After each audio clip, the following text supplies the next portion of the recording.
नमो अरिहंताणं नमो सिद्धाणं नमो आयरियाणं नमो वज्रायाणं नमो लोये सब साहुणं मंगलम भगवान वीरो मंगलम गौतमो गणी मंगलम कुंदार्यो जैन धर्मोस्तु मंगलम। हम सभी मास्टर की का अध्ययन कर रहे हैं और उसमें हम उन शब्दों का अध्ययन कर रहे हैं जिनके तीन तीन भेद हैं।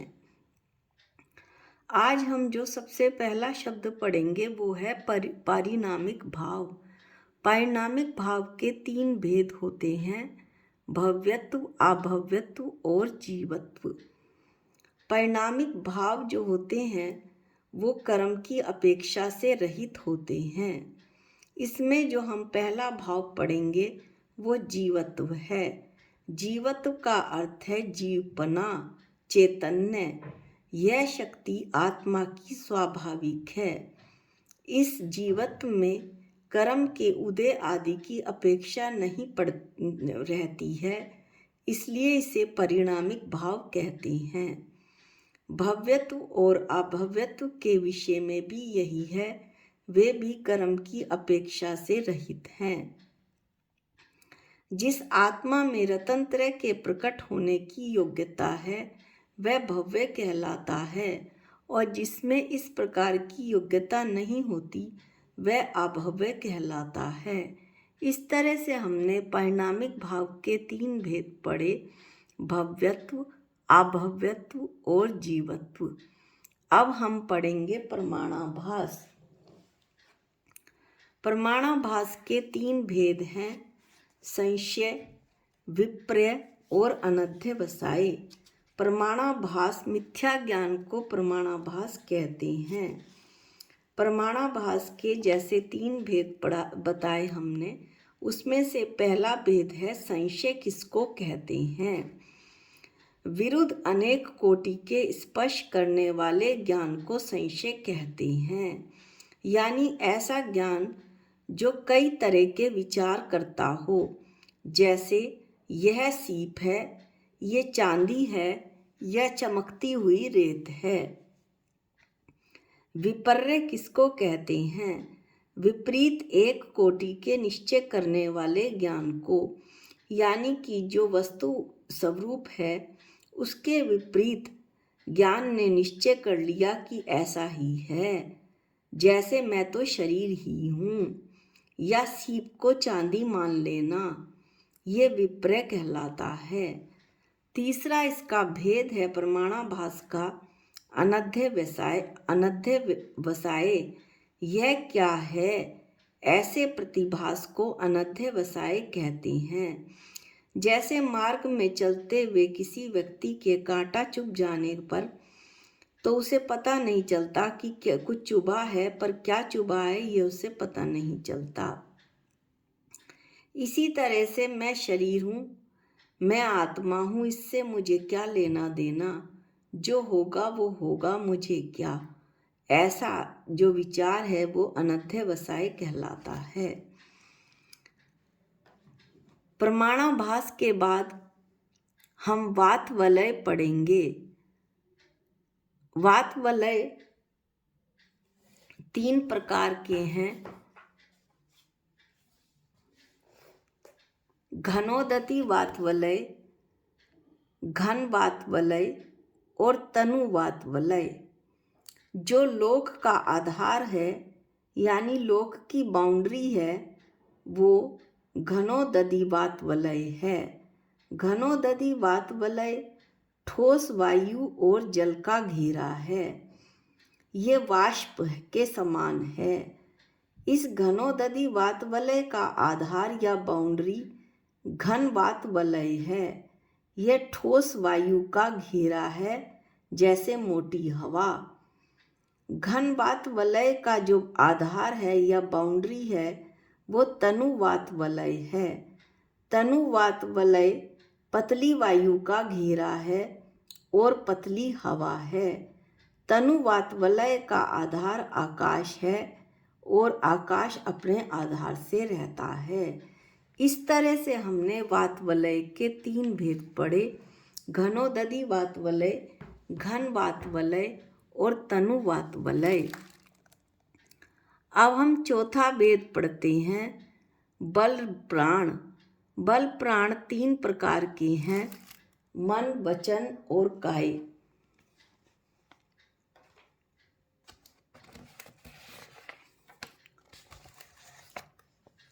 अनंत शक्ति के अब हम सबसे पहले बल प्राण पढ़ते हैं। अनंत शक्ति के एक भाग प्रमाण, मन, वचन और काय के निमित्त से उत्पन्न हुए बल को बल प्राण कहते हैं। आत्मा में अनंत शक्ति होती है, उसी शक्ति से हमारे अंदर मन, वचन और काय में बल उत्पन्न होते हैं। हमारी काय में वचन जो हम बोलते हैं, मन से जो हम सोचते हैं, सभी में बल लगता है। यह बल पुद्गल में आत्मा द्वारा आता है, लेकिन आत्मा का संपूर्ण बल नहीं आ पाएगा, क्योंकि आत्मा में अनंत बल होता है। उस अनंत बल का एक भाग और उसके भी 3 भाग हो गए, जो कुछ मन में जाते हैं, कुछ वचन में और कुछ काय में जाते हैं। कहने का तात्पर्य यह है कि हमारे अंदर जो प्राण शक्ति उत्पन्न होती है, उसका नाम ही बल प्राण होता है। एक भाग प्रमाण का अर्थ है आत्मा की अनंत शक्ति का एक भाग। इस तरह से हमने बल प्राण पढ़े, जो 3 प्रकार के हुए, मन, वचन और काय। अब हम अगला जो शब्द पढ़ेंगे वो है द्रव्य आर्थिक ने।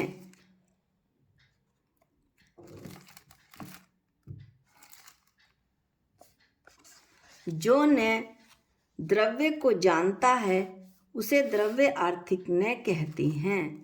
ये द्रव्य आर्थिक ने 3 प्रकार का है, नैगम ने, संग्रह ने और व्यवहार ने। एक एक करके हम इनकी परिभाषा पढ़ते हैं। नैगम ने, जो भूतकाल की पर्याय में वर्तमानवत संकल्प करे अथवा भविष्य की पर्याय में वर्तमानवत संकल्प करे तथा वर्तमान पर्याय में कुछ निष्पन्न और कुछ निष्पन्न नहीं है, उसका निष्पन्न रूप संकल्प करे, उस ज्ञान तथा वचन को नैगम्य कहते हैं। उदाहरण के लिए लकड़ी, पानी आदि इकट्ठी करने वाले व्यक्ति से यदि पूछा जाए कि तुम क्या कर रहे हो, तो वो उत्तर देगा, मैं भात पका रहा हूँ।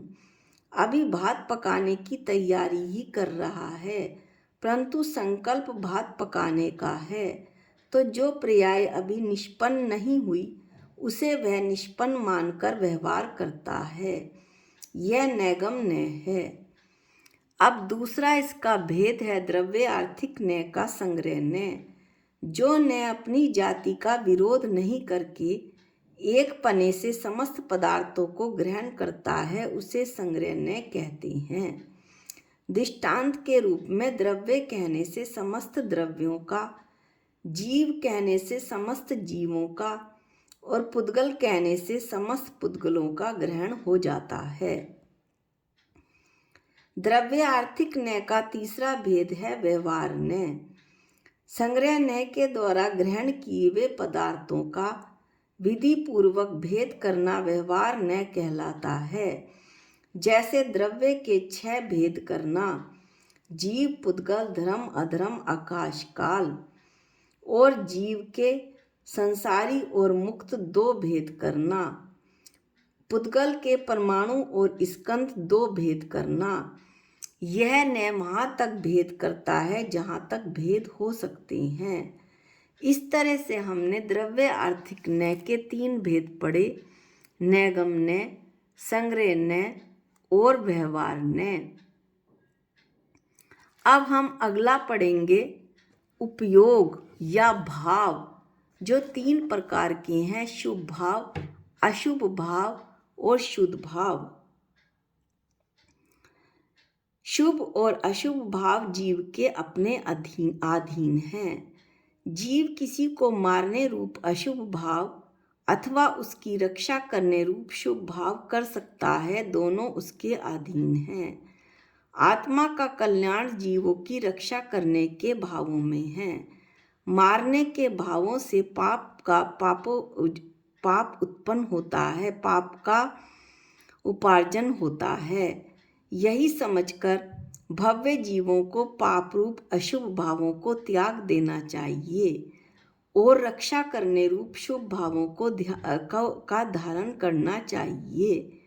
हिंसा, झूठ, चोरी, कुशील और परिग्रह रूप 5 पापों को करने से जीव नरक में उत्पन्न होता है। अतः 5 पापों को करने के यानी अशुभ भाव नहीं रखने चाहिए। पाप और पुण्य कर्मों का बंध भावों से होता है। अतः संसारी जीव को नरक के दुखों से बचने के लिए पाप रूप अशुभ भावों का त्याग कर देना चाहिए। यही आत्मा के लिए कल्याणकारी है। इस तरह हमने देखा कि जो अशुभ भाव है वो नरक आदि कुगतियों के तथा शुभ भाव देव आदि शुभ गतियों के कर्म बंध के कारण होने से त्याज्य है। यद्यपि शुभ भाव से देव आदि शुभ गतियाँ मिलती हैं, लेकिन हमें कर्म बंध से छुटकारा तो नहीं मिलता, इसलिए ये त्याज्य हैं। शुद्ध भाव ही उपादेय है, ग्रहण करने योग्य है, क्योंकि उनसे कर्म बंध तोड़कर जीव को मोक्ष की प्राप्ति होती है। जो शुद्ध भाव है वो श्रेणी आरोहण करने वाले सकल चारित्र से युक्त 15 प्रमादों से रहित अप्रमद गुण स्थान वृत्ति निगंत महामुनि राजों के होता है। इसलिए मोक्ष का कारण निर्गंथ लिंग ही है। किसी भी अन्य अवस्था से मोक्ष संभव नहीं है। इस तरह से हमने भाव के 3 भेद पढ़े, शुभ भाव, अशुभ भाव और शुद्ध भाव।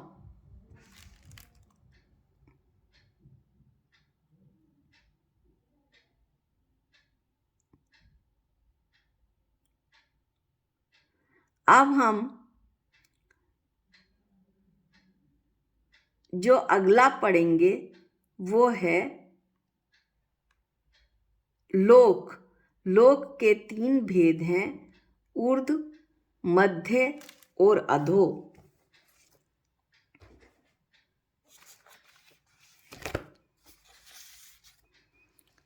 रतन प्रभा पृथ्वी का जो खर भाग है उसके ऊपर की 1000 योजन वाली पृथ्वी, जिसका नाम चित्रा पृथ्वी है, वहीं तक सुमेरु पर्वत की जड़ है। ऊपर सुमेरु पर्वत 99,040 योजन है। इसमें जो 40 योजन है वो सुमेरु की चोलिका चोटी है। बस यही 1,40,000 योजन ऊंचा, पूर्व और पश्चिम में 1 राजू चौड़ा और उत्तर तथा दक्षिण में 7 राजू लंबा मध्य लोक है। हम यहाँ केवल संक्षिप्त परिभाषा पढ़ रहे हैं। लोक की चर्चा आप तत्वा सूत्र के 3 अध्याय में विस्तार से कर सकते हैं, विस्तार से उसका अध्ययन कर सकते हैं। सुमेरु पर्वत के जड़ तक के बाद खर भाग से लेकर निगोद के नीचे 3 वातवलयों के अंत तक का भाग, 3 वातवलय जो हमने अभी पढ़ी के अंत तक का भाग अधोलोक कहलाता है। सुमेरु पर्वत से एक बाल यानी 12 योजन का अंतराल छोड़कर ऊपर से शिला के ऊपर वातवलयों के अंत तक ऊर्ध्वलोक है। इसी में 16 सर्ग, 9 ग्रेवक, 9 अनुदिश, 5 अनुत्तर और सिद्ध शिला वाली 8वीं पृथ्वी होती है। इस तरह से आज हमने कुछ शब्दों का अध्ययन किया जिसके 3 भेद हैं।